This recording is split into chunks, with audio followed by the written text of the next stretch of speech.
Minsan, naisip kong akyatin itong bundok sa harap ng bahay namin. Minsan, nagwa-wonder ako kung ano kaya itsura nito sa malapitan. Kaya nang inakyat namin itong magkakaibigan, natuwa ako dahil sobrang ganda pala nito. Ganito lang naman siya kaganda sa taas. O, diba? Ang ganda. Akala mo na sa ibang lugar ka. Nakaka-amaze, diba? Dahil akala mo na sa ibang lugar ka. Pero dito lang to sa Burgos. Dito sa Montalban, Rizal. Tapos meron ka na ganito kagandang view, diba? Ito rin ang bundok na nakikita nyo sa harap ng Sorrento. Dito sa Barangay Burgos, sa Rodriguez, Rizal. Ganito lang naman kaganda ang view nito sa taas. At dahil kami lang magkakaibigan ang umakyat dito, wala kaming nagastong pera sa akyat na to. Kaya naman, tara, samahan nyo kami. Akyatin natin ang bundok dito sa harap ng bahay namin. Or mas kilala ito, sabi nila, sa tawag na Mount Mataba. So early morning pa lang, nag-start na kami ng aming trekking. Galing sa bahay namin, ito pala yung mga kasama ko. Sa may bandang dulo ay kumaliwalang kami. At saka pumasok dito sa mga kabahayan. At sa may bandang dulo, meron ditong daanan, paakyat. Medyo matarik-tarik din ito, kaya ingat lang. At dahil nga sa hindi naman talaga inaakyat ang bundok na to, kaya hindi pa ganun ka-establish ang trail niya.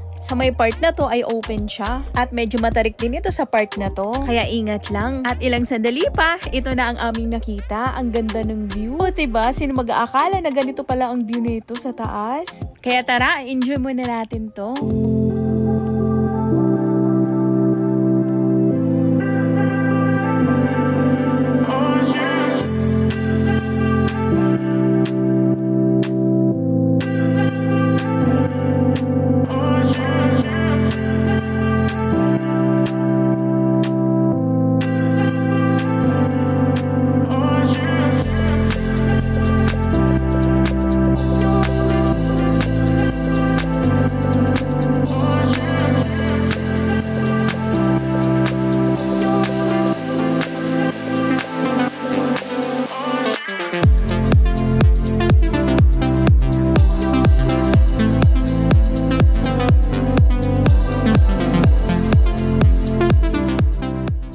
At ilang sandali pa ay pinatuloy namin ang pag-hike. Inikot namin ang bundok at ang tagos pala neto ay papuntang San Mateo. Meron pala kaming nakitang isang bahay dito. Pinatuloy lang namin ang pag-hike hanggang sa napunta kami sa Paliparan. Sabi nila dito daw bumababa ang helicopter.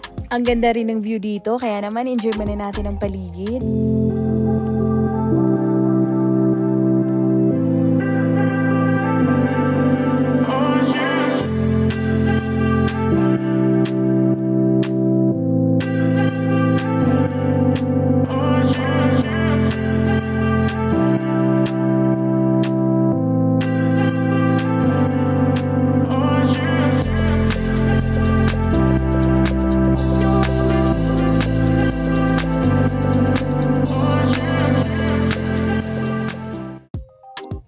Ilang sandali pa ay pinatuloy na namin ang pag-akyat. Pala ito yung bundok na pinaulit-ulit namin akyatin noong mga panahon ng pandemic dahil sarado pa yung ibang bundok. Medyo marami nga lang ang nagbago dito. Medyo tumaas na rin ang mga damo niya. Siguro dahil hindi na rin siya masyadong naaakyat. Sa part na to ay medyo mataas na kami, kaya naman mas maganda rin ang view dito. Tara, enjoy muna natin ito.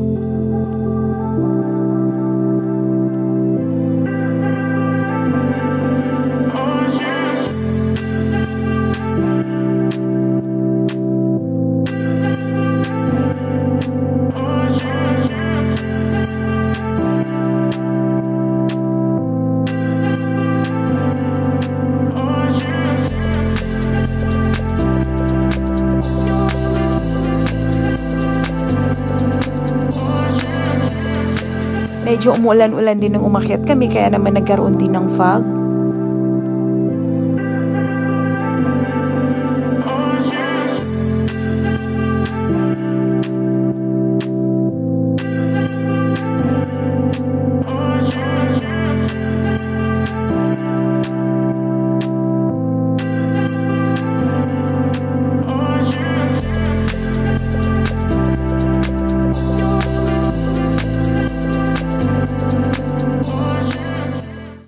Pinatuloy lang namin ang aming pag-hike hanggang sa naabot namin at narating namin ang dalawang tower. Hanggang sa ito na nga, nandito na kami sa may bandang San Mateo.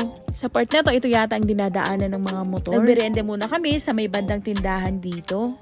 At ilang sandali pa ay naglakad na ulit kami pa uwi. So ang dinadaanan naman natin ngayon ay pa San Mateo na tayo. At kapag diniretso pa natin ito ay papunta na itong Shotgun at Timberland. Pero kumanan kami at dito kami dumaan sa May Marang. Ilang sandali pa habang pababa na kami, ang daming mga flowers dito. Parang walang katapusang flowers. Nakakatuwa. May mga kabahayan na rin dito kaya medyo safe na tayo. And I think ito rin yung dinadaanan ng mga nagbabike dito.